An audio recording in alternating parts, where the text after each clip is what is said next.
తెలంగాణ ప్రభుత్వం నుంచి సికింద్రాబాద్ కంటోన్మెంట్ బోర్డుకు చెల్లించాల్సిన బకాయిలపై సెప్టెంబర్ 12వ తేదీన తుది తీర్పు వెలువడనుంది.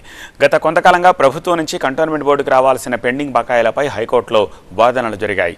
కంటోన్మెంట్ బోర్డుకు చెల్లించాల్సిన 120 కోట్ల రూపాయలపై హైకోర్టు స్పష్టమైన ఆదేశాలు జారీ చేసినప్పటికీ పూర్తి స్థాయిలో ప్రభుత్వం నుంచి రావాల్సిన చెల్లింపులు బోర్డుకు అందలేదు. దీనిపై కంటోన్మెంట్ బోర్డు మెంబర్ రామకృష్ణ హైకోర్టును ఆశ్రయించారు. బోర్డు తరపున హైకోర్టు సీనియర్ న్యాయవాది సుబ్రహ్మణ్యం యాదవ్ వాదనలు వినిపించారు.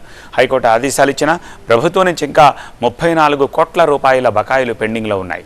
దీనిపై హైకోర్టులో మరో పిటిషన్ దాఖలు చేశారు. ఈ పిటిషన్ను త్వరలోనే హైకోర్టు విచారణ చేపడుతుందని న్యాయవాది సుబ్రహ్మణ్యం తెలిపారు.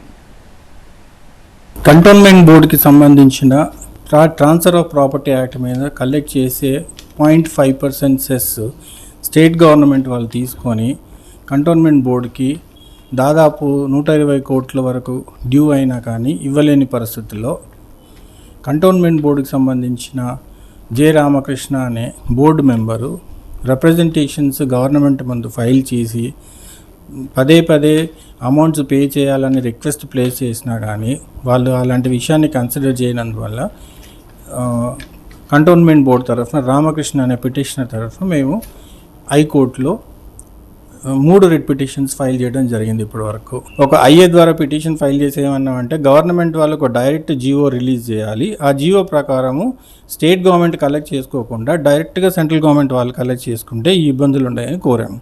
ఈ పిటిషన్ పెండింగ్లో ఉంది.